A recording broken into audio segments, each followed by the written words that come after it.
As we do that, you may be thinking to yourself, why do we need enabling motions? And that would be a good question.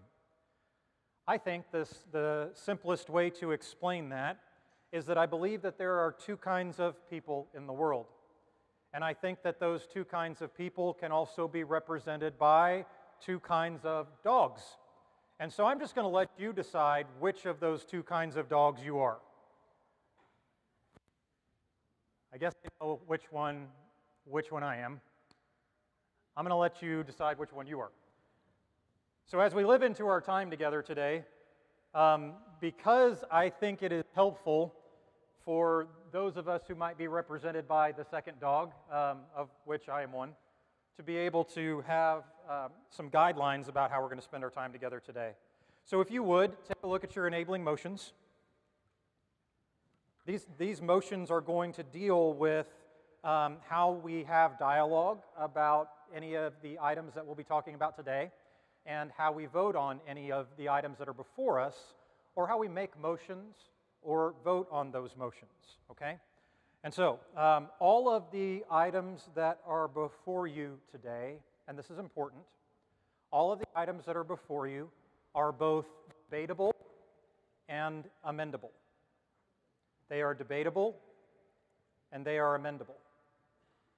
So in order to do that, in order to have voice and vote here, you need to be a professing member of Southern Hills United Methodist Church. If so, then you will have voice and vote, okay? Let me bring us through the enabling motions. I'm going to share them with you because they are being brought to you by the administrative board. They don't require a second, which means that I'm going to share the motions with you, and then you'll vote on them, okay? All right, so the first is, number one, that all full professing members of Southern Hills as of 11:45 on October 23rd, 2022, have both voice and vote. I want to include that so that there's no confusion about whether or not you have the right to vote on something today or talk about it. Number two, that the voting bar of the membership meeting be limited to the main floor of the ministry center, which is the space that we are in right now. That means that while someday I would absolutely love for us to figure out a way for members who are participating virtually to be able to vote and be a part of the debates, we're not there yet, and until we have a reliable means to live into that, I would like for us to consider making sure that the voting bar is the physical campus of the ministry center. Number three, that any debatable items be limited to 3 speeches for and 3 against any motion, and that each speech be limited to 2 minutes in length. That's probably going to be harder for me than anybody else to live into, but it does give good stewardship of the time that we'll be spending together. And then number 4 is that the minutes of the meeting be the official record of approval of the charge conference paperwork, which is for us to be able to keep on file. Our actual charge conference is next Sunday at 2 p.m. at Sunny Lane United Methodist Church. Anybody here is welcome to come. However, the process for charge conferences changed several years ago, so that now we are required as a congregation to approve our paperwork before we go to the charge conference, which means that it is today that we will want to make any amendments to any of the charge conference paperwork before you, which is why you've been asked to come together. And so the enabling motions are before you. They do not require a second. So I'm going to ask for a vote by show of hands. If you would approve the enabling motions for our time together, would you raise your hand? If you would not approve, would you raise your hand? If you are abstaining, would you raise your hand? And the enabling motions are passed. So they will guide our time together today. So here is just a couple of things to think about as we move through our time together. One is that if you would like to rise, either to make a motion or an amendment, or as a point of order, point of information, or to ask a question. We have someone in our AV team, I believe it's Curtis, is going to be running around with a microphone. My ask for you is that you wait until the microphone gets to you before you begin to speak. So just raise your hand. I'll call on you. Curtis will get to you. I want to do that for two reasons. One is that we are streaming this, and the people, if any of our members are watching and unable to be here, they will not be able to hear you if you're not speaking into the microphone. The other is that I believe it is a kindness to our members who are present who are hard of hearing. I cannot tell you how many times I've heard somebody say, I don't need a microphone, I speak loudly enough. I promise you that you don't, for the people in our congregation who are hard of hearing. And I don't want to single them out and put them in a position to ask us to go ahead and use the microphone. So please do wait.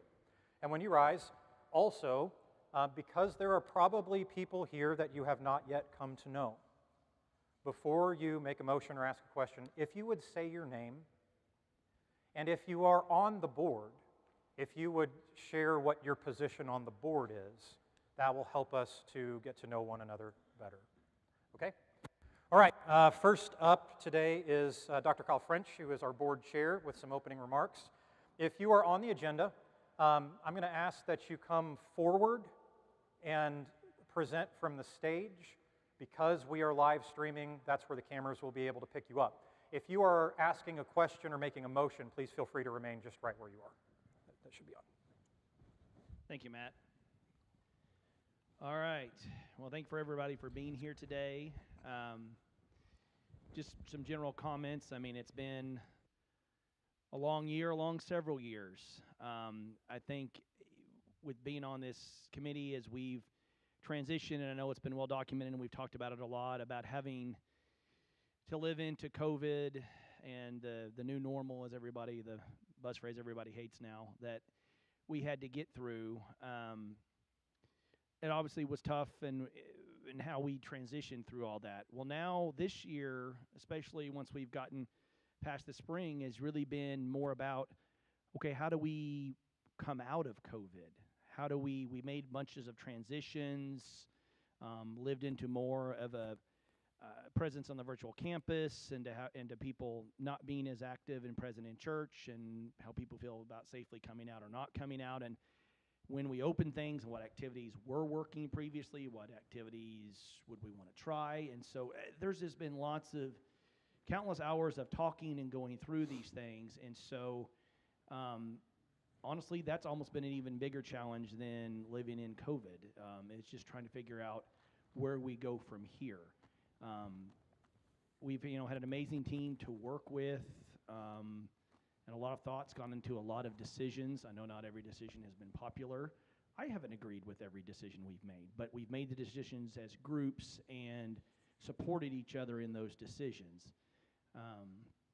I think that obviously we're going to get, just as a brief kind of overview of where things are at, one thing that's been brought up, and Matt will bring this up as we go through some of our charge conference reports and denominations, is that during COVID there was definitely a need for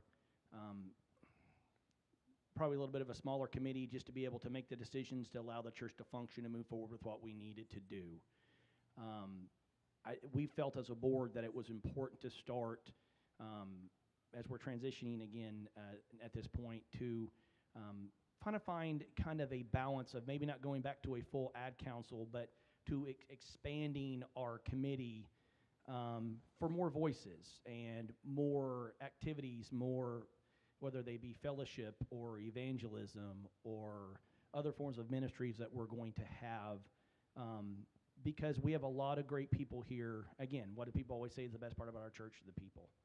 But that and I completely 100% agree with that. I think that that's something that we need to, we have a lot of great voices, a lot of great people that do a lot of great things, and we need to have those voices available and contributing to our discussions to help us. And so that's something that Matt will bring up as part of our charge conference reports and our nominations, is the looking to expand that committee. And as I believe, I'm pretty sure, Matt, that was pretty unanimous in our decision. Yeah. I know it was from my perspective, but and then we'll get to that here in a few minutes. Financially, it continues to be a struggle, like in a lot of churches in this, with where we're at, with the number of people we have. It's just been difficult, and Kathy will be able to illuminate more moving, when she's up here, about where we're at. I love our virtual campus and what we're doing with it, but at the same time, you know, we got to have people, you know, the more people and more members we have, and the people, and as people are able to give, the better we're going to be able to do. Kids Academy has done a wonderful job providing a need to our community, as well as help support us financially, but at the same time, trying to find ways to bring our people back, as many that are wanting to come back, and welcome new people here with new and exciting activities and things that we're going to do to try to encourage and grow our community of faith. Trustees, I know Orville, which he's done a great job, and I think that Matt will allude to this. I think Orville has Corbishley. Maybe I should say Orville Corbishley because we have more than one Orville.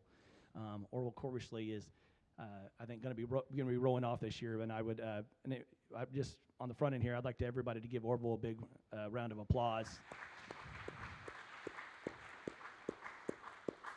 He probably doesn't appreciate I did that because I know he doesn't look for any recognition, but he and by default, Debbie, have been working tirelessly for the last several years to do a lot of stuff behind the scenes. I know there's been a lot of people in here that have served on trustees and know what a thankless job it is and what a hard job it is. And there's obviously a lot of people that help on that when needed, and we appreciate all that help. But there's been lots of things going on, from different gas line issues we've had to different remodels we've had to trying to figure out how we're going to we have this great kitchen over here that the Kids Academy uses multiple days a week, but we also have, you know, mobile meals, and we have our Tuesday outreach as well. You know, where we go out and serve meals to the, you know, our home. Well, it's the Beacon of Hope. I guess I should say. I was blanking on the name for a minute, but Beacon of Hope Foundation, where they go out. So we've been trying to find a way for. There's some period in there for a day or day and a half that it's going to be hard for them to coexist. So trying to figure out what we could do with the old to CLC kitchen, and has been a challenge because it needed a lot of work done to it, and so we finally have come up with the best plan that we could do, because it wasn't just as simple as changing a couple of things out. There were some expenses which financially were difficult, and we were able to kind of work through some of those ideas and plan to move forward with that. So thank you for the people that helped. I think the old stove is finally out of there, and we're in the process of moving forward into getting that kitchen as a functioning kitchen for Kids Academy, which also makes it easy for location for them.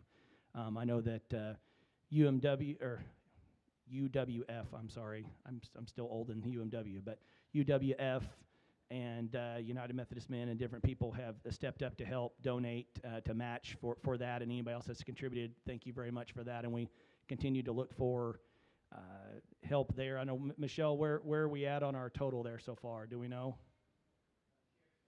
She stepped out. Okay. I don't know. Matt, do you know where our total's at on that? No. Okay. Maybe we can get an update on that later. But we appreciate all the help in that regard. But we're moving forward there. So there's been obviously lots of things that we're kind of working towards there.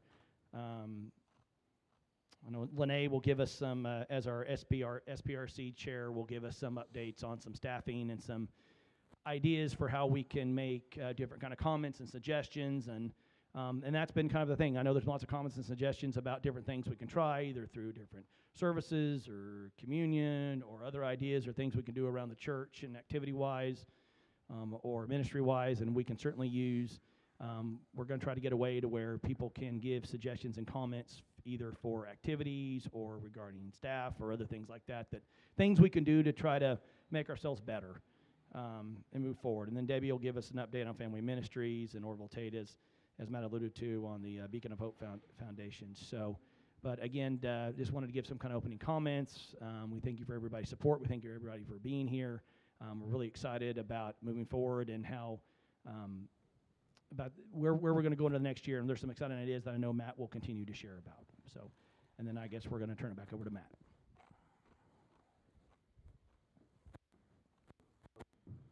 Thank you. That's great. Thank you, Kyle. Okay. I will move into the charge conference reports shortly. Before I do that, I'd like to share with you a report about the special called annual conference that we attended over the weekend.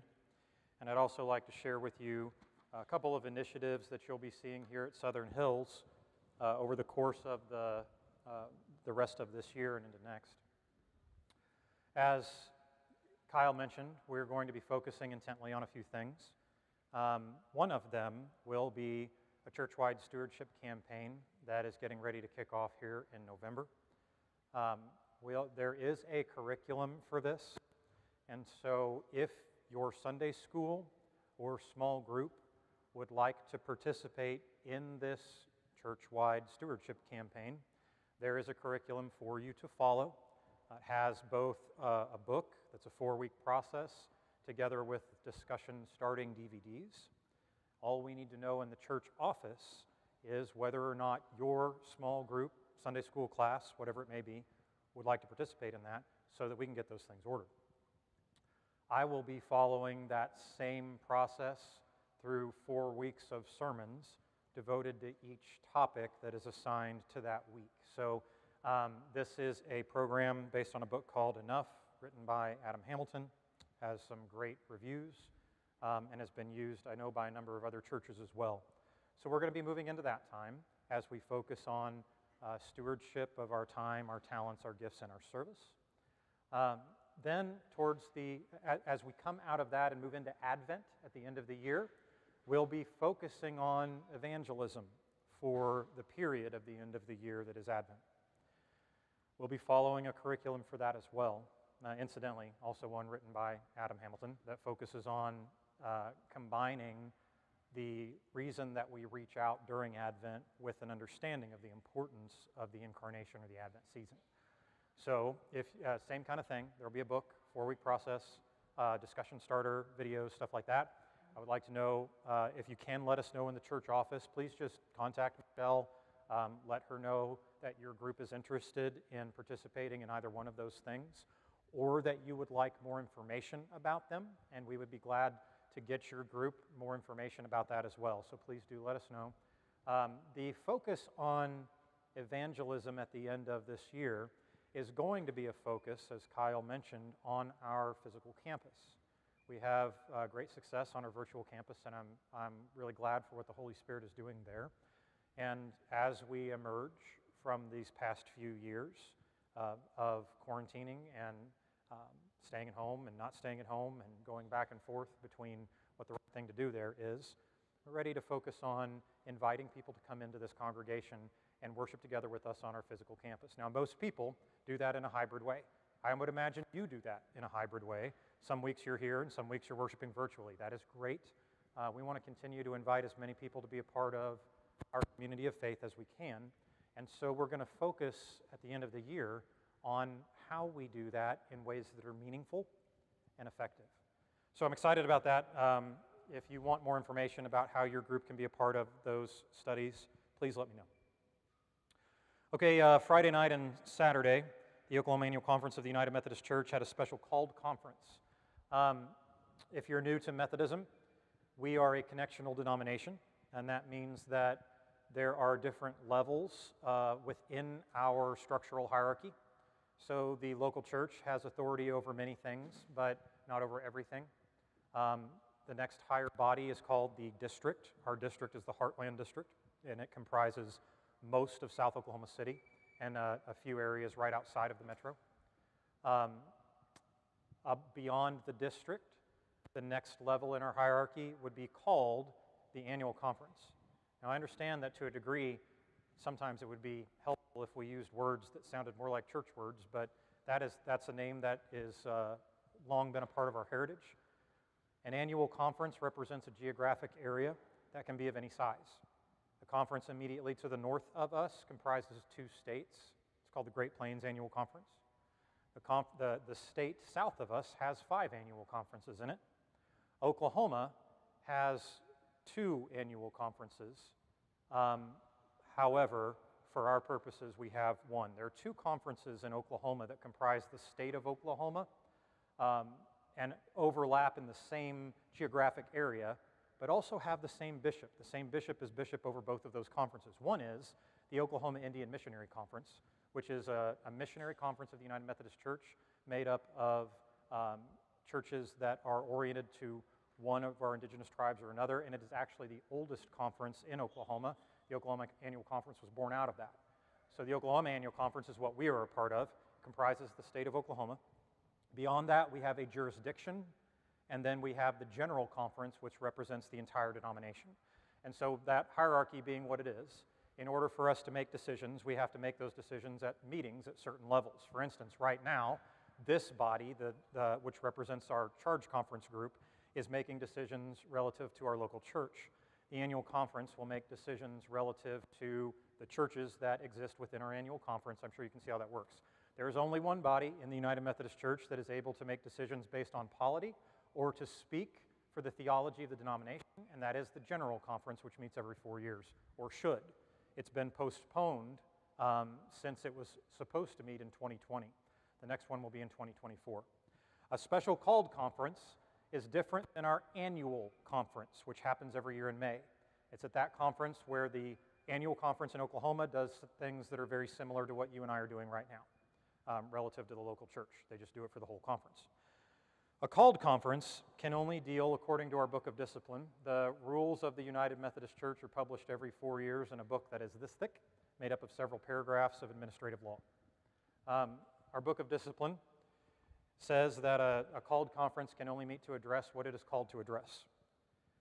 Because we have been in dialogue about disaffiliation for quite a long time, really going back to 1974, the United Methodist Church has moved into a place where another denomination was started out of an association that was born from within our denomination, an association that was called the Wesleyan Covenant Association, formed a denomination called the Global Methodist Church.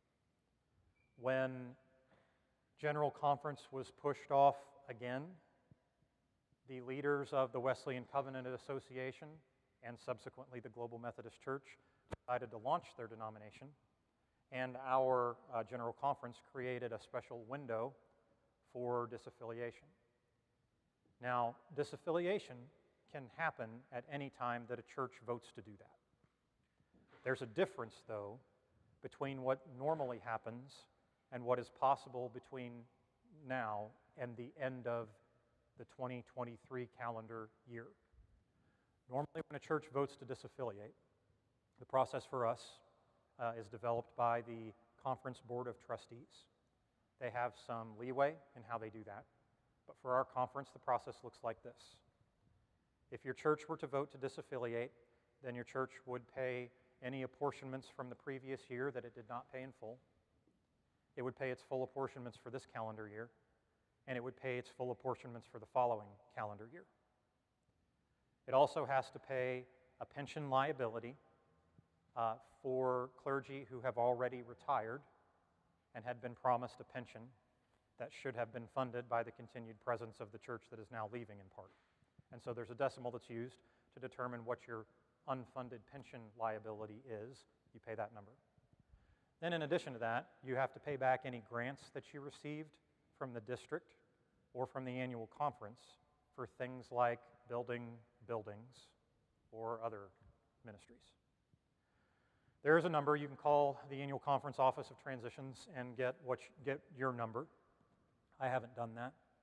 Based on what I just told you, to give you an idea, because in large part Southern Hills had a $250,000 grant from the district to build the building we're in right now, our number would likely be somewhere between $600,000 and $750,000, give or take, somewhere around there. No, I haven't sought that number. I don't intend to seek that number unless the congregation decides to move that direction, which, as I've already told you, I don't suspect. But that's where we have been, and as a result of that, in a normal year, if a church votes to disaffiliate, they also have to get 3 appraisals of the property. Because when a church leaves the United Methodist Church, while the church trustees are actually responsible for the property, there is a clause in the Book of Discipline that is called the trust clause. And it means that should a church choose not to be United Methodist, the property reverts back to the denomination, really under the care of the annual conference, but it reverts back to the denomination. So as in a normal year, if a church votes to disaffiliate, they're also required to get 3 appraisals of their property, average those appraisals, and they owe that amount in addition to the annual conference. That trust clause has been suspended through the end of the next calendar year, which is why so many churches are seeking to disaffiliate right now. You can imagine what an appraisal for our property would come out to. Okay, so in the first wave, 29 churches in our conference voted to disaffiliate.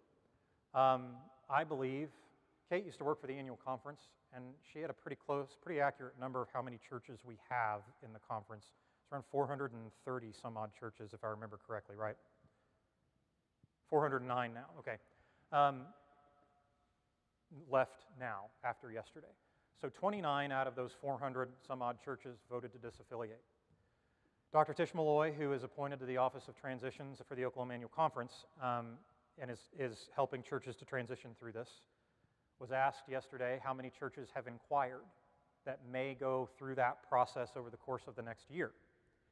She told us that 80 churches have inquired with her office. Not that 80 churches have started the process, but that 80 churches have inquired. Unfortunately, the conference moved on before we were able to ask her if that number of 80 included the 29 that disaffiliated this weekend, or if that was in addition. So I don't know the answer to that. I hope to get that answer. So we'll have there'll be 2 more opportunities for churches to do that to disaffiliate before the end of the 2023 calendar year. If a church votes to disaffiliate, that vote has to be ratified by the annual conference, according to our Book of Discipline. So a church can't just vote to disaffiliate and then leave. That has to be approved by the annual conference. Of the 29 churches that voted individually to disaffiliate, they were all brought in bulk to the annual conference, and we voted on them as one agenda item. Devin, I think, has the graphic. We took a picture of the way the vote came out. So 96% of the delegates to the annual conference, there were 632 total ballots, 625 without abstentions. That means that there was a requirement that there would be 417 yes votes in order for those churches, the disaffiliation request to be ratified. There were 600 yes votes, 25 no votes, 7 abstentions, and so it passed, and all of those 29 churches will be disaffiliated effective, I believe, November 4th is the date that we were told at the conference over the weekend that takes effect.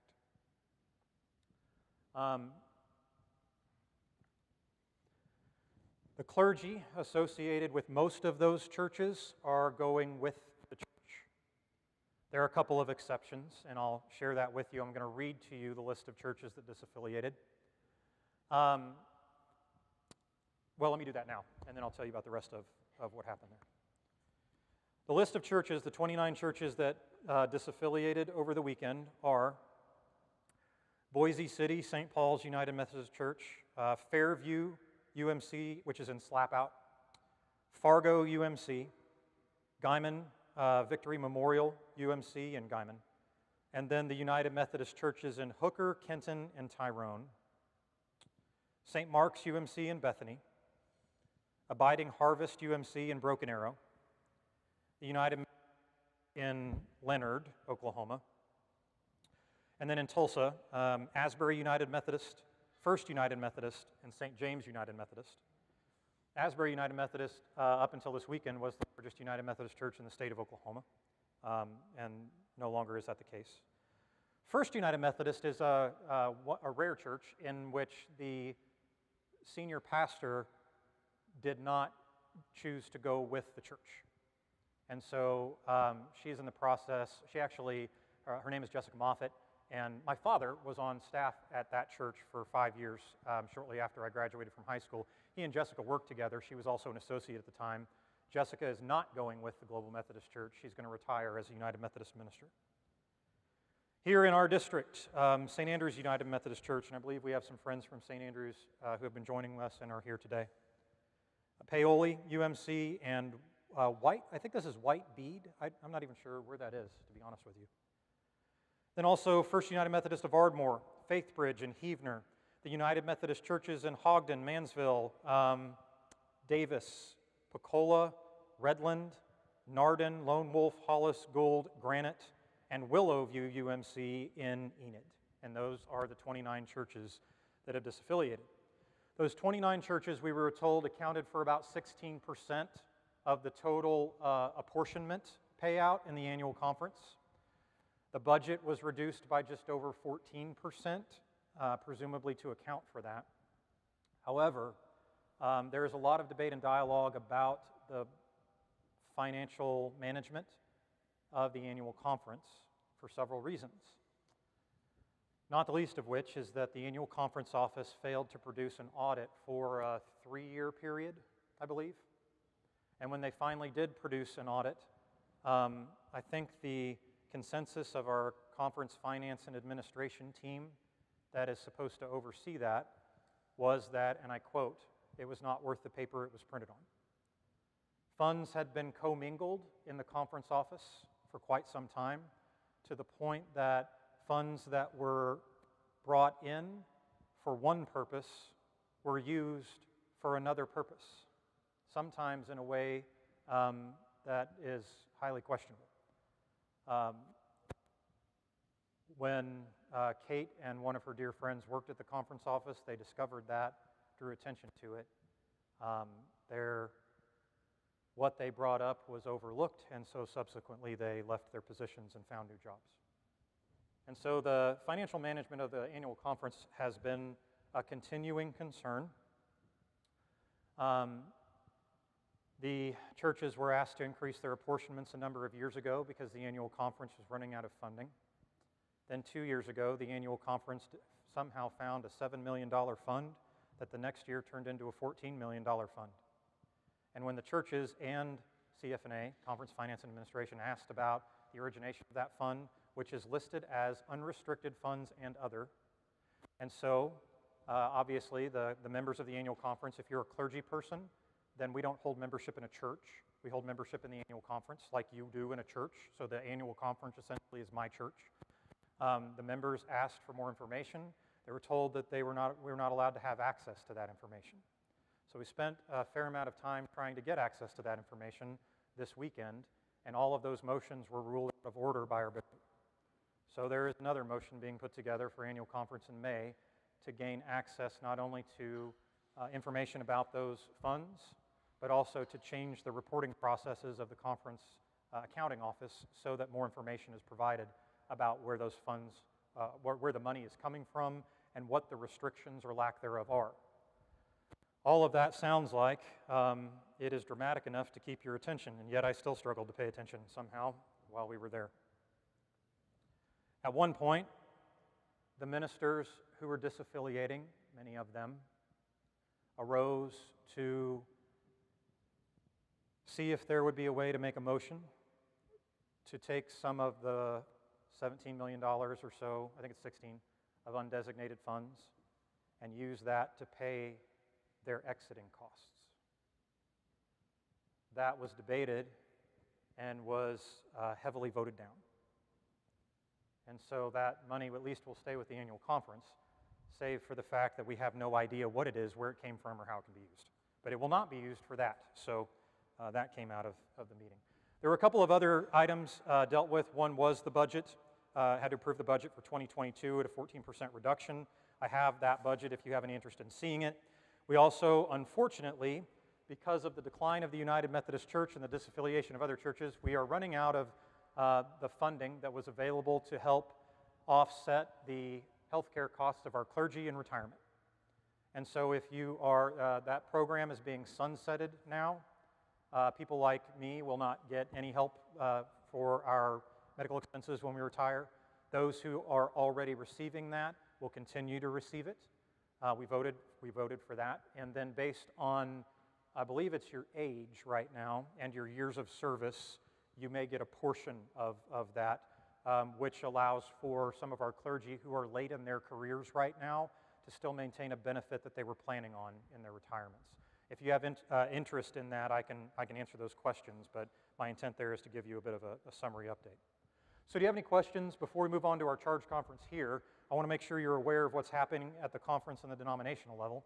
Do you have any questions about any of that I could answer for you? If so, I would just ask that you raise your hand. I can see pretty well, although we have the lights on so that the streaming service can pick us up. So if you would raise your hand, Curtis will come to you, and I'd be happy to entertain any questions.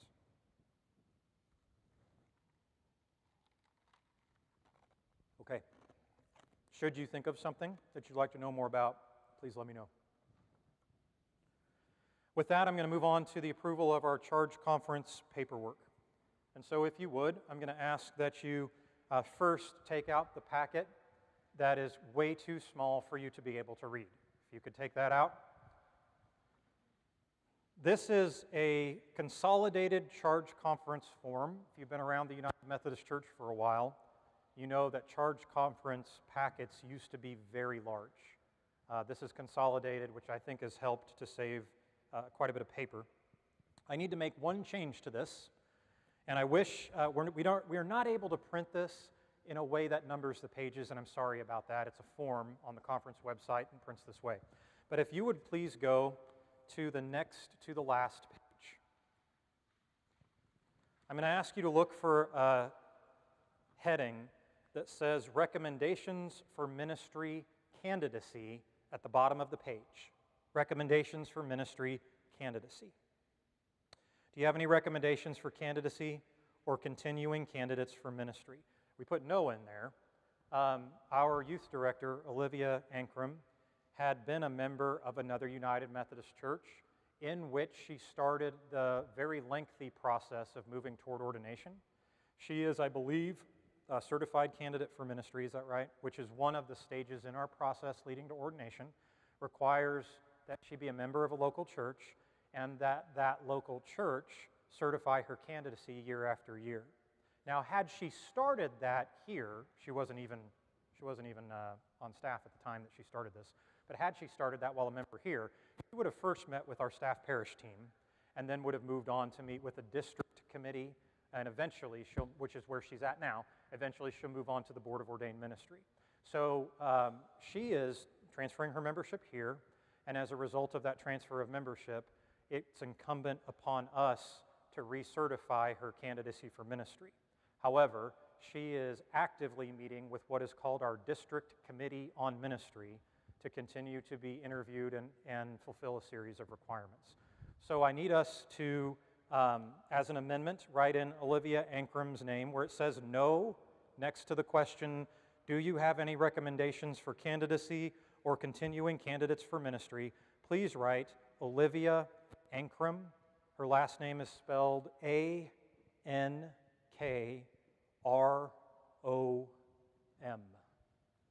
A-N-K-R-O-M.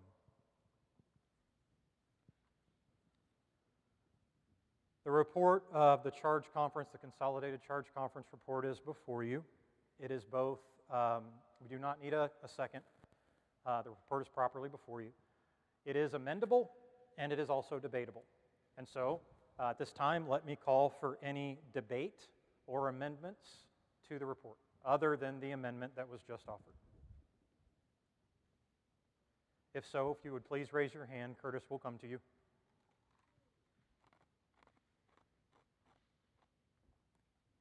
Wait just another minute or two, just in case you're looking for something.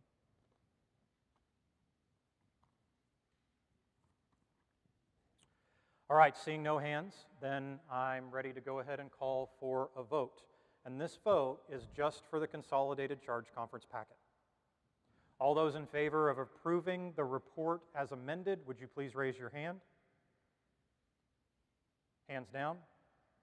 Those who disapprove of the report as amended, would you raise your hands? Any abstentions? And the report is approved. Moving on. The next thing we will be taking a look at is the clergy compensation form. That looks like this, and it is a two-sided form.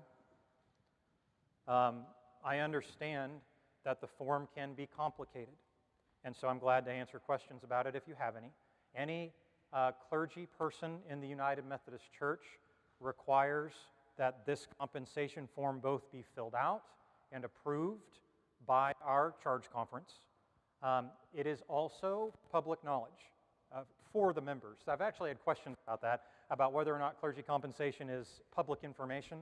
It is public information in the sense that it's available to the members of the church. It's not public information in the sense that anybody anywhere in the world can just come and access it anytime they want, but it is available to any members of the church.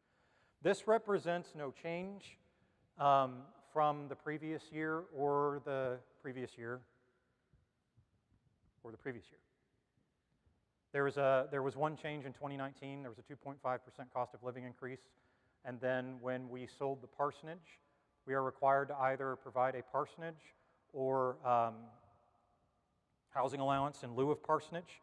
And so our administrative board, together with the annual conference, determined what the average amount would be for housing allowance. I think we did that, friends, help me, 2018, maybe?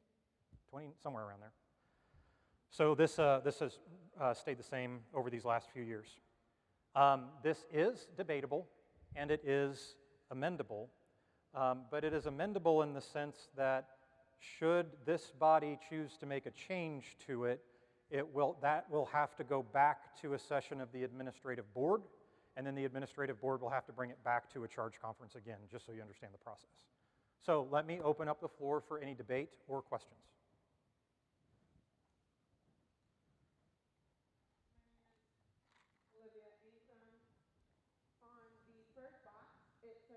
First name, last name. It's not filled in. Do we need to have that filled in to be able to vote on it? Oh, that's a good question. You're welcome to write it in, but no, it's an electronic form. I promise you we will not put someone else's name in there. So if it makes you feel better, feel free to write my name in there. Any other questions or thoughts, conversation? Okay, then we're ready to call for a vote. All in favor of approving the pastor's compensation form for 2023, raise your hand. Any opposed, same sign. Any abstentions? And it passes. My family are members of the church, but they are not to vote on that, so they're abstaining. It's not because they don't want me to get a paycheck. Please don't read it that way. Okay. Then the last item for us to approve as we work through our charge conference paperwork is the elected leader nominations form, and it looks like this. You should have that as a part of your packet. I have a few amendments to make that form, so you may want to grab a pen. I'm going to share them with you one at a time. First, under staff parish relations, the last slot on your form there should be open. Please write in Kathy Slaughterbeck, Kathy Slaughterbeck.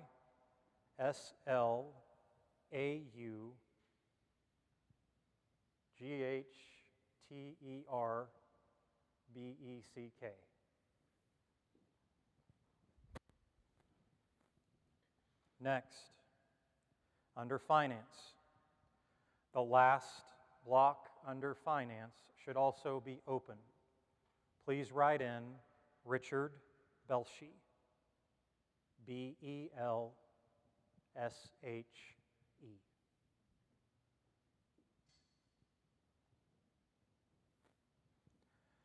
In the next block, 3 of the trustee positions should be vacant.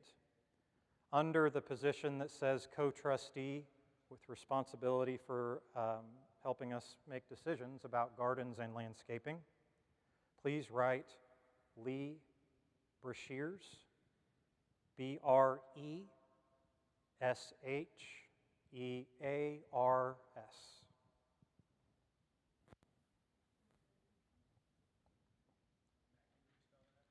Yes, spell it again. Yes. Breshears.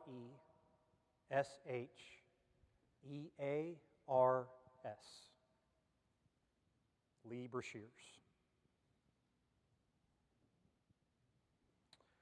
In the next section under lay leadership, under the open area for our lay leader representing our senior adults, please write John Huff, Huff, John Huff. And those are all the amendments to your report at this time that I am aware of. Does anyone need me to repeat anything? Okay, what do you need me to repeat? Kathy Slaughterbeck. Okay. This is under Staff Parish Relations, underneath Darwina Marshall's name. Kathy's first name is spelled with a K, K-A-T-H-Y.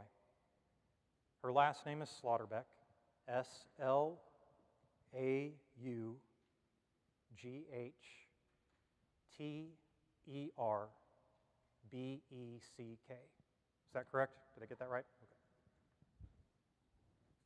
Okay. Did that help? Do you need me to say it again? Okay.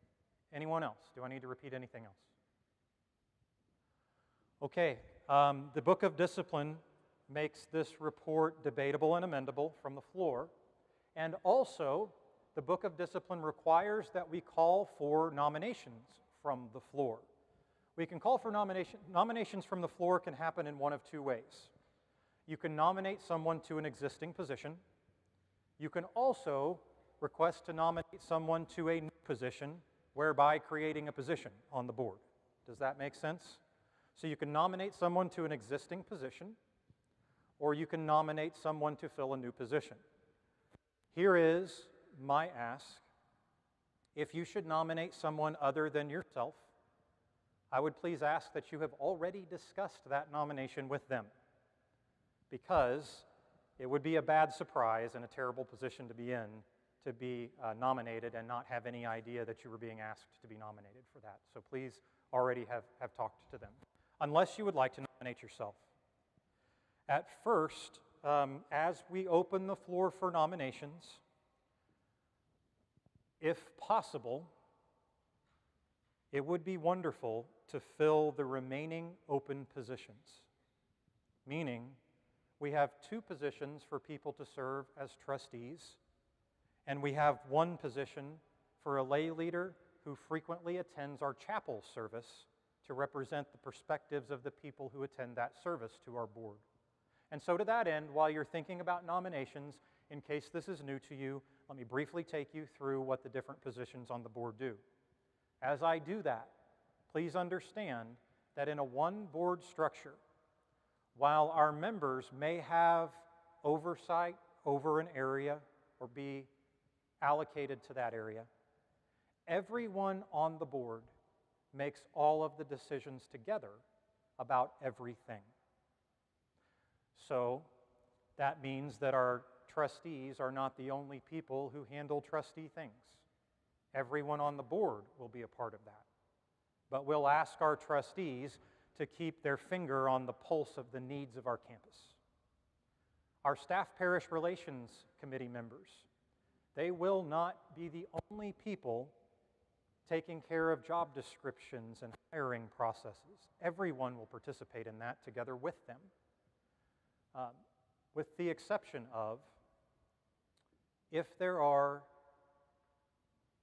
corrective issues that need to be handled with employees, then that group that you see listed as the Staff Parish Relations Group will meet together with me and our board chair and vice chairs to determine how best to move forward into that, into any kind of corrective action that is necessary. So working down from the top, when I say that the report is debatable and amendable, the top position is really the only one that's not right here. You cannot vote me out of lead pastor position right now.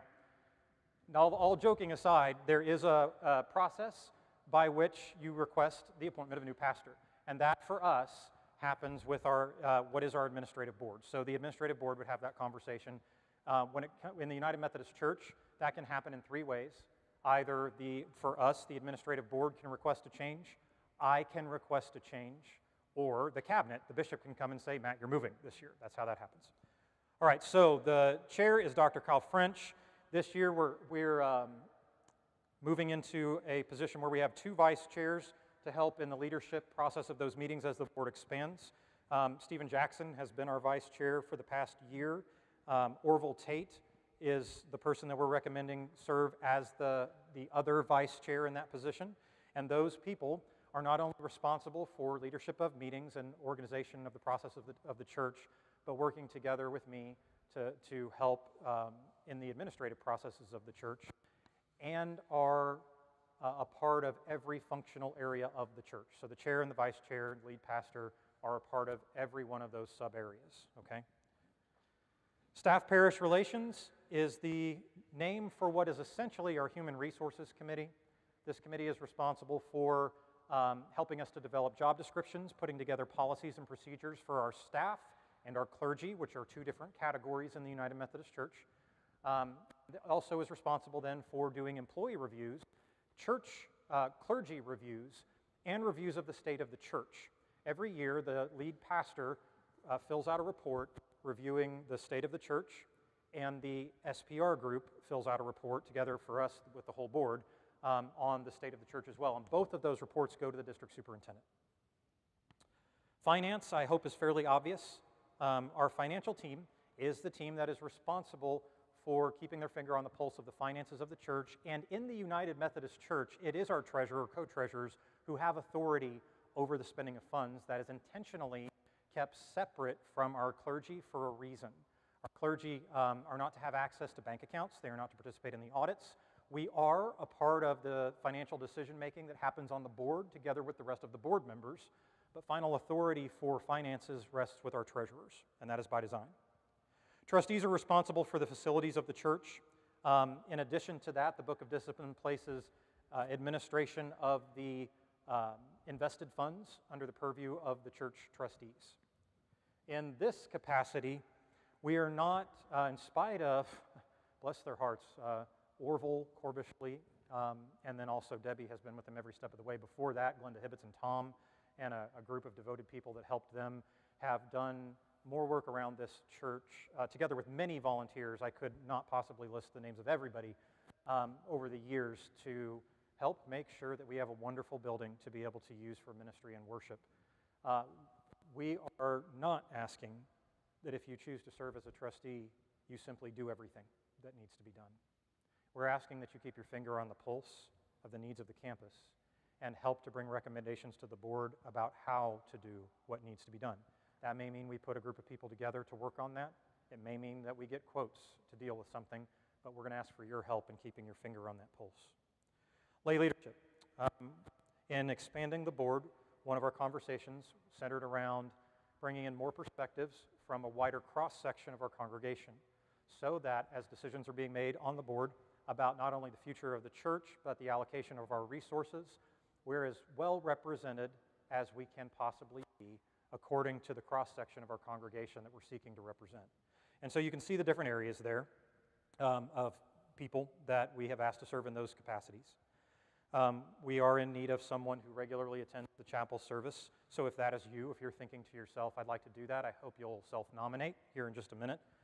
And then below that is family ministries. We have 2 family ministries reps as of right now. I see no reason why that could not expand. So if you have an interest in being a part of that, I hope you'll self-nominate. Our UWF president is determined by our United Women of Faith. And if what I have been told is correct, I think our current president rotates off this year, and they should be electing a new president, I believe, in the year to come. I hope that's accurate. But whomever they elect will have a position on our board. Same is true of the United Methodist Men. We also have a United Methodist Men's representative that we have asked to serve, that is Larry Warner. Larry and Judy are our longest-termed members, and therefore absolutely love the opportunity to have their perspective on our board. Okay, all of that said, then the floor is open. Let me open this up for debate, conversation, and nominations.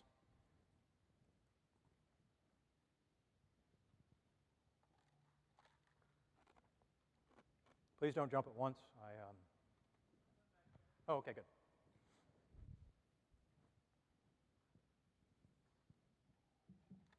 Okay, I'm Glenda Hibbets, and I heard my husband under his breath say, I could do that chapel service business. So I would like to nominate Tom as lay leader of chapel service. Okay. All right, that is a nomination for Tom as lay leader of chapel service. That does require a second. Is there a second? It's been seconded. We are going to vote on the entirety of this report at once. And so I'm going to ask you to go ahead and write Tom Hibbets' name under Glenda Hibbets. And thank you, Tom and Glenda. thank you, Glenda, for nominating Tom to serve in that capacity.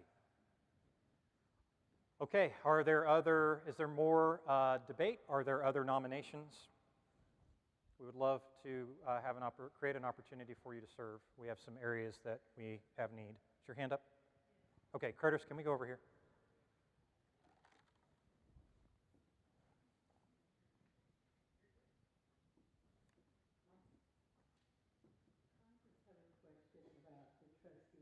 Okay. For Lieber's year, was that just supposed to be under Dan Kumpela, or was it co-trustee of Gardens and Landscaping? Gardens and landscaping is what I asked in the nominations preparation. That's what I asked him to take over. Yeah, sure. We do have spots for 2 other trustees, and the more people we have helping to make decisions, the better. These are co-positions, so you will not be asked to do everything yourself. But if you feel committed to being able to do that, we can certainly use your help there.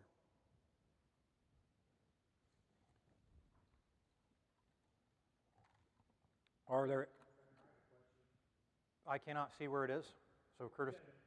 Oh, okay. Can an ex officio member serve as a member of the trustees?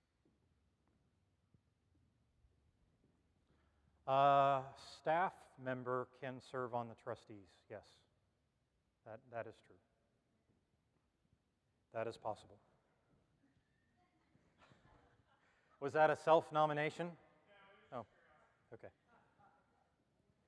All right, I'm going to wait just a little bit longer in case you're thinking about it. Anyone else?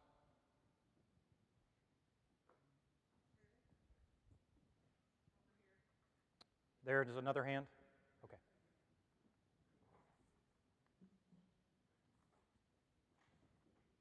Devin, would you be willing to serve as a co-trustee?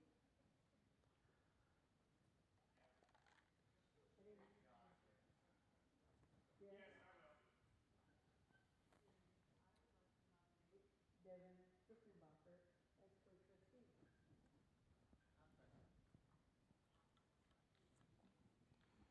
All right, my friends, we have a nomination and a second, and I am going to double check. I believe I am correct about that, but give me a second to look for sure.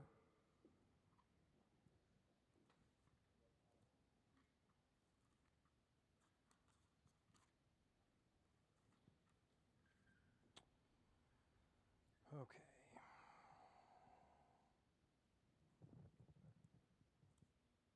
It's like a dictionary. I looked up trustees.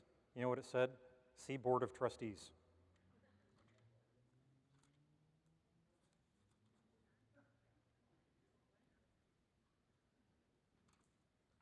Here we go. Board of Trustees.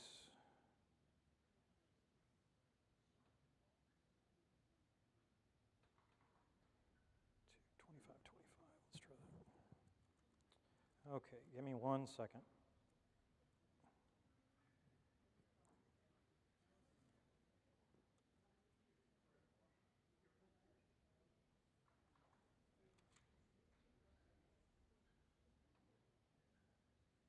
Okay. Yes. It is all right. The only requirement for membership is that, well, in addition to the size, they must be of legal age as determined by law, and at least 2/3 shall be professing members of the United Methodist Church. So, yes, you are eligible. So we have a motion and we have a second. And because we're going to vote on the entirety of the report at once, then I'm going to ask you to write Devin Kuchenbecker's name into your form. Devin's name is at the bottom of the page. You can just copy it from there. All right, there is one more slot for the trustees available. If there is an interest in serving in that, I want to give you time to nominate.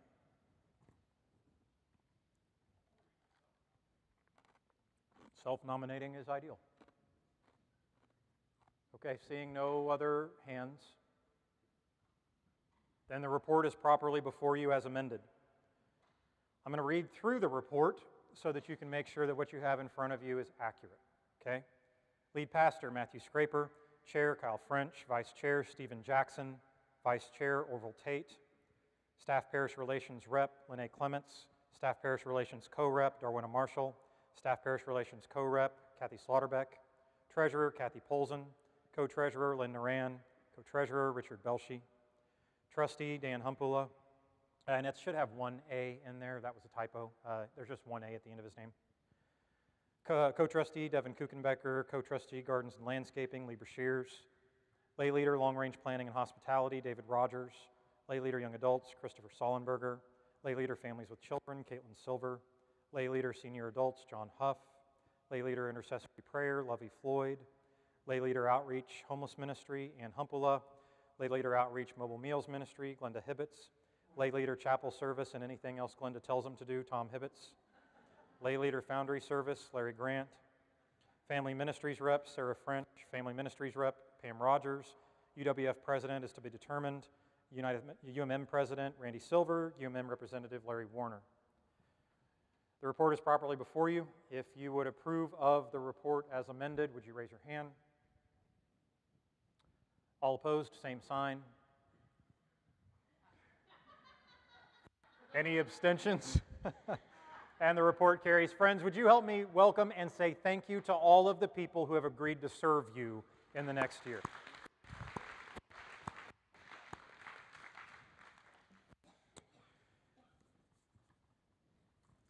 All right, friends, and with that, we have made it through the important business of approving our charge conference paperwork. And so I'm going to turn the stage over to Dr. Kyle French, who will lead us through the rest of our time together. One more thing, sorry about that. This shouldn't take very long. I'll go ahead and give this to you. We also, year over year, it's not on yet, year over year we have to approve our Safe Sanctuaries policy. This policy is still as written. It has not changed. We are required to have one. There are 2 copies of it that we have here available if you would like to read it. Michelle has those copies back there. You're welcome to read through it. It is something that has not changed, I believe, in years. I think it was updated 3 or 4 years ago. But it's something that we're required to approve each year as we move forward. So it is also debatable and amendable. I'm going to open the floor for any debate or question about the Safe Sanctuaries policy. If you would like to go read it, now would be the time to do that. That is also available to you at any time. Seeing none, then if you would approve the Safe Sanctuaries report as written, would you raise your hand? All opposed, same sign. Any abstentions? And it carries. Okay, one more thing for you. We have a church app. It is called Church Center. You can look for it on any app store that you're using, and then find Southern Hills United Methodist Church. Sign up for that if you're not already on it, largely because you'll get notifications there. There is also an area group that is called Resources for Members, which you can join. We upload a current copy of our financial report to that area of that particular group in the app. We upload that monthly. So you can always have access to current financials there. If you would like to have access to financials in printed form, just contact Michelle. She'll make sure that you have a copy of those at any time. Also, if you are not receiving text messages and or emails, then please let us know at the church office. We would like to make sure that you're able to get those things. Okay, and with that, I finally actually am done. Thank you.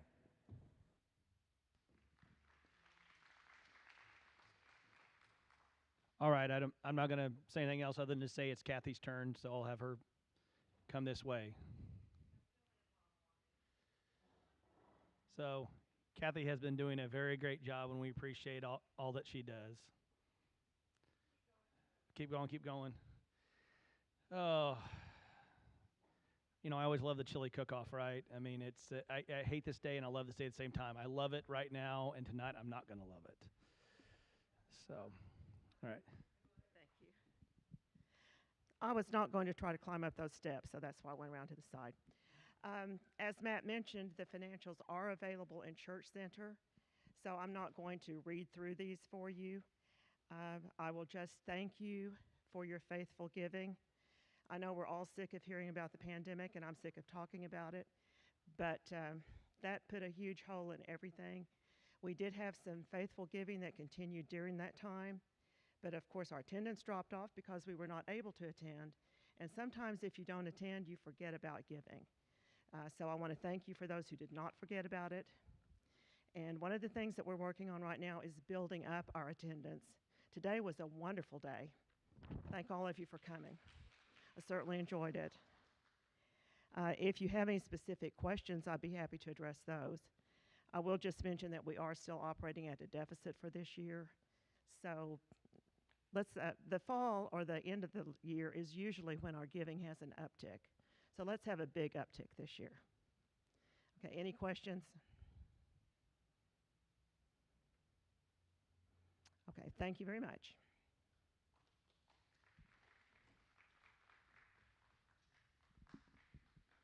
Thank you, Kathy. Short and sweet. I love it. All right. And oh, good. Orville's already on his way up here. Again, Orville, we appreciate you for all you and Debbie have been doing. Okay.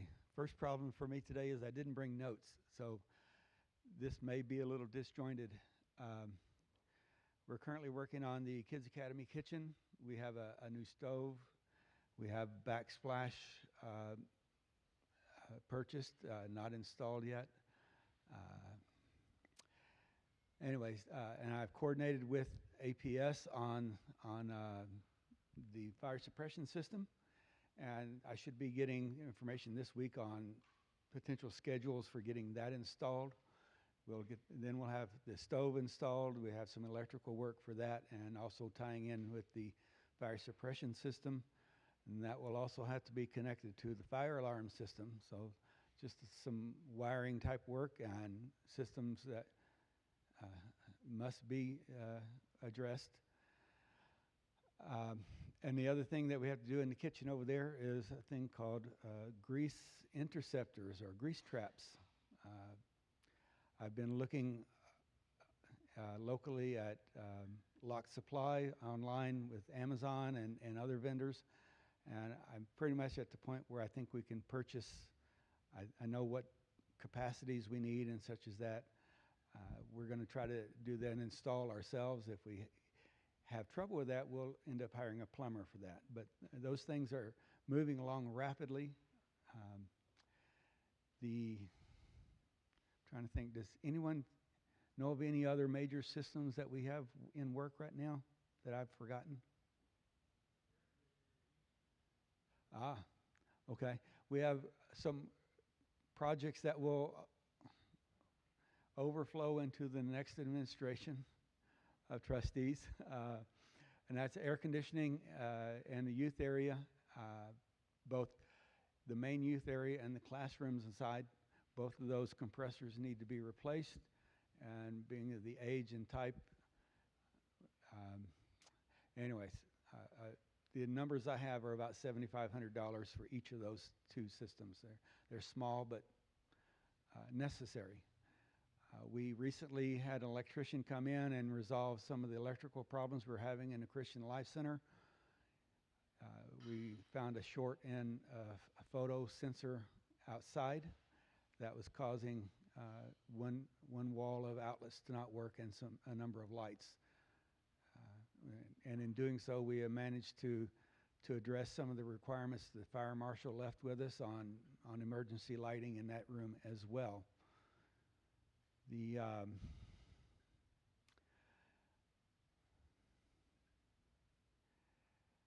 Anyways, I know I'm the outgoing trustee.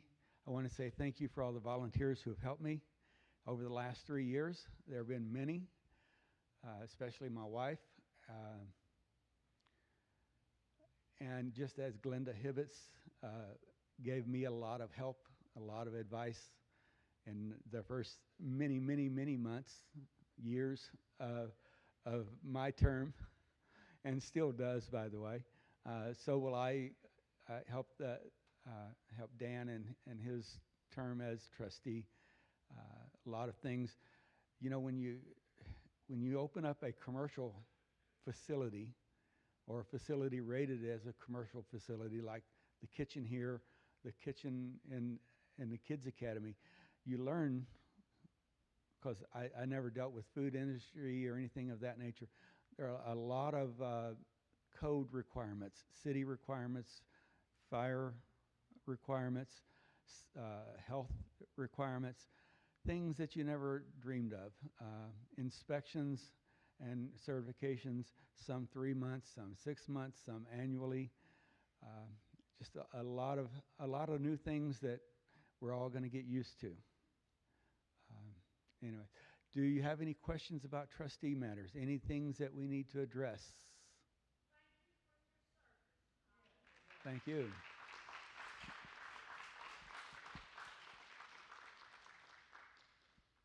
Okay, I think I'm done. Oh, yes. Hang on.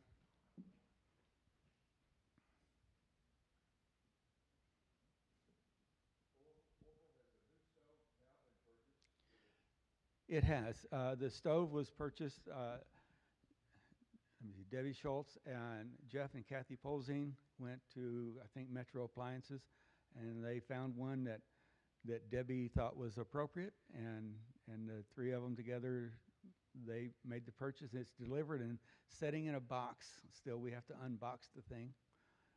It is an electric stove. It's a residential size, but we expected that, so. And I think for what they spent, if we had decided to purchase a commercial oven, we could purchase about 9 of these smaller ones over a period of time for the same amount of money that a commercial stove would have cost us. So hopefully it will last long and serve well. Others?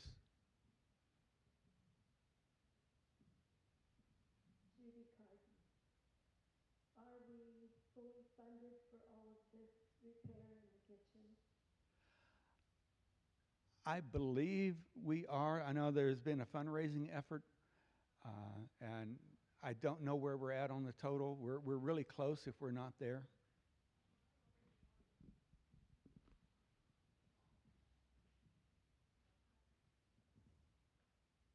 I'm not sure just where we are. The total cost of all the related things that had to be done was about $8,000. And I believe we're around 5,000 or 6,000. Okay. I'm sorry, does that sound right? Okay, thank you. I know that the stove was less than we anticipated originally, so that helped us out in that area. Others? Over here. I'm not used to all these questions.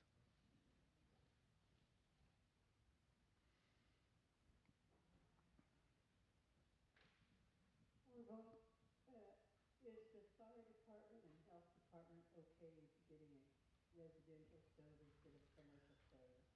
Yes. Just so in the past. Yes.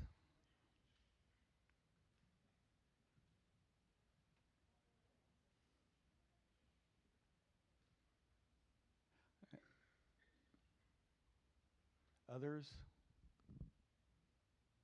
I don't see how you guys see with all these lights. Okay.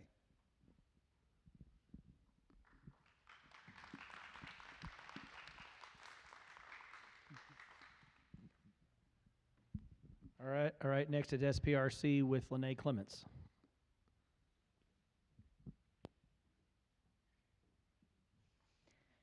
All right, I know everyone's getting anxious and ready to go, so I'll try to be quick. I wanted to give a quick update on number of staff. We have about 38, most of those being from Kids Academy. And we also, as Pastor Matt had talked about, it's the time of year to do our annual clergy assessment as well as our church assessment. So we want to give everyone in the congregation an opportunity to identify praises, concerns, or even suggestions. So we have 2 different forms, and they'll be back on the welcome booth. And I know it's hard to see from here, but the clergy is blue and the church is green. And so this will just give the board some extra eyes, extra ears as we're filling out those documents for the district superintendent. it's an annual process, and it's something that we're wanting to make sure that everyone has that opportunity to participate. And we're going to work on something to give the congregation throughout the year the opportunity to provide feedback to help us grow and improve. Any questions for me? Okay, thank you. All right, next we'll have an update from Debbie Schultz.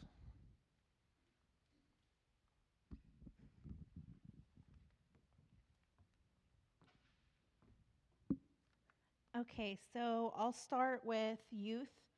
And right now, of course, we're in the middle of the pumpkin patch and it runs through the 31st. We're still needing volunteers for next week and the 31st. So please sign up. I believe the sign up is right back there on that blackboard, and it's also moved over across the way throughout the week. Next Sunday is our trunk or treat, and it will be from 4 to 6. We still need candy. You can drop it off in the narthex across the way anytime this week.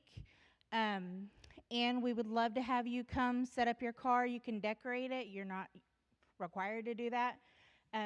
We do provide the candy, or you can bring your own. We just would love to have as many of our congregation members there so that we can reach out to the community. And the youth's Thanksgiving and pie auction will be on the 13th, as Sarah said, so please see a youth member to get a ticket. The tickets do not cost anything, they're free, but we will take a love offering that day that'll go towards youth camps and fun stuff that they like to do and stuff like that. For children's ministry, we have been making a monthly take-home packet with family activities that go along with our curriculum. So if you have a child that's in the children's ministry, please make sure that you get that. They're usually on the welcome desk across the way in the educational building. So please take one of those because they do have some really cool things inside. And we have a children's program coming up on December 18th that Miss Sarah's been working on with the kids on Wednesday evenings is when they practice. So if you have a child or a youth that would like to take part in our musical, please have them here on Wednesday nights so that they can practice. And we start practice about, 6:15. And we would love to have them. I also have been working with Shay on a few things. We're going to have a monthly open mic night here where she has found some really amazing musicians and talented people to come and do 2 to 3 songs or like a 10-minute performance. And we will be starting those up here pretty soon, so keep an eye out for those. And we will have a 2-date holiday dinner theater before Christmas. So that will include dinner. Obviously, there will be a charge for that. But we would love to have as many people come to that as possible. And as far as Kids Academy goes, I have just finished a very lengthy application for our STARS renewal. Everybody in the state has had to reapply for the STARS program, which probably doesn't mean anything to you guys, but all child care centers can run from 1-star to 5-star now. It used to be 1 to 3. So we obviously have worked a lot and did a lot to be able to apply as a 5-star. So hopefully we're just waiting to hear back on if we receive that or not. If we do, it'll go into effect on January 1st. And that's about it. Does anybody have any questions about anything family ministry related? Great. Also, join us on Wednesdays to eat and play games or whatever we're doing.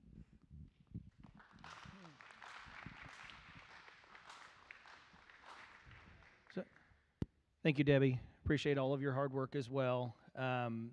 Debbie also was very instrumental in helping us recently acquire some grants that have helped financially, and I think it's currently applied for another one, and we're waiting to hear back on that. Is that correct? So Yes, and please definitely join us on Wednesday evenings if you can. There's some activities going on. I know if I can get a Wednesday off without a kids' activity, I'd like to join the canasta game that everybody's playing if they'll have me. Lene wanted me to remind everybody in terms of the forms for suggestions. Those are forms when they're filled out, they can either be given to her or they can be put in the offering donation box when they're available. And also, again, just encourage everybody, again, to come to the Thanksgiving, the Youth Thanksgiving and pie auction. I know there's going to be some, we always get great pies and different kinds of cakes and things. I think I even convinced Marty Dill to make some apple butter to sell, and maybe I could convince Judy Walker to make some strawberry cake or something. That was pretty good. So, all right. Then we'll have Orville Tate give us a Beacon of Hope update. Is Orville still here? Oh, there he is. Okay.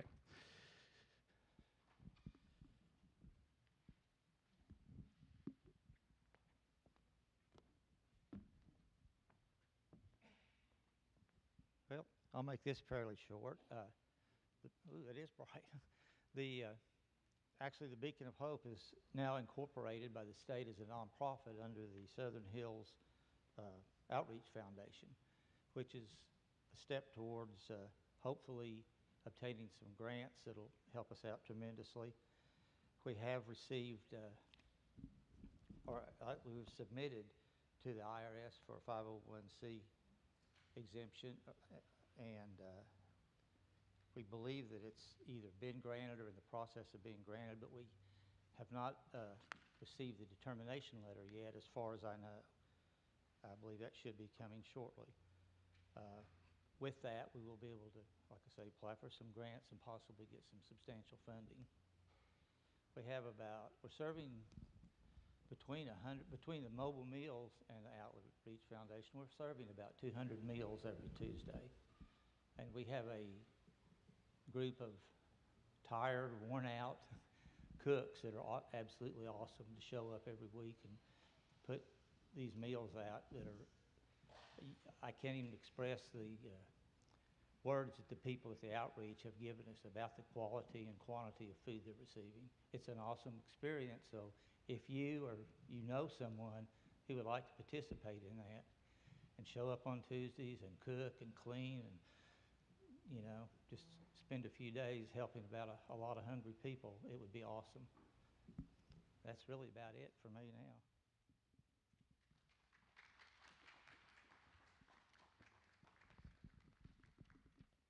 I'll just bypass Kyle. It's okay. All right. So, the moment you've all been waiting for. I know you're so excited to hear about our beautiful wooden spoons because it's been, I counted it up, it was 2019 since our last chili cook-off. So, we are definitely due for a chili cook-off.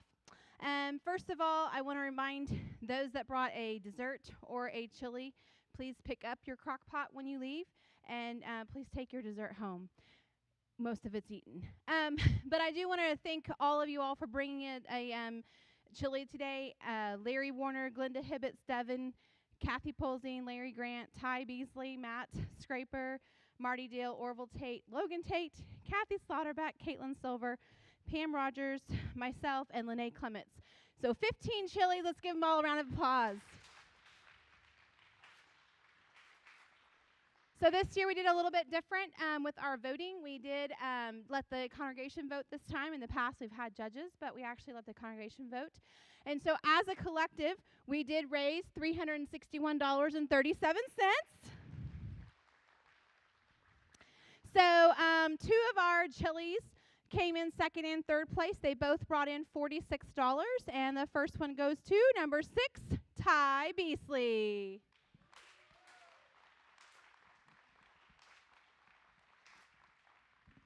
It's the coveted wooden spoon. Thank you. And also bringing in $46 was Kathy Slaughterback.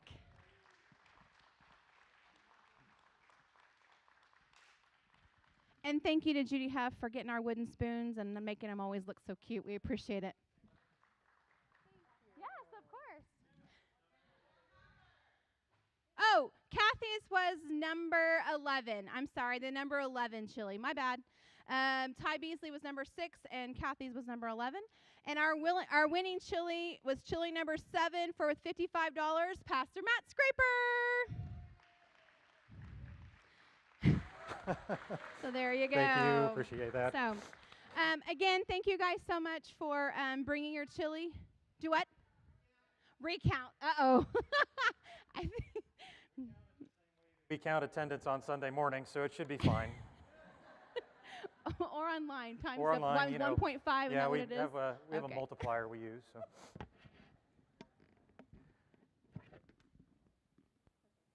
Hey, everybody, let's take a minute and let's just say thank you to Sarah and all of Family Ministries, everybody who helped make today possible. It has been way too long since we have done this. So I'm also looking forward to the Thanksgiving meal and the pie auction that's been brought up to you a couple of times. That's going to be so much fun. Come to decorate a car for Trunk or Treat.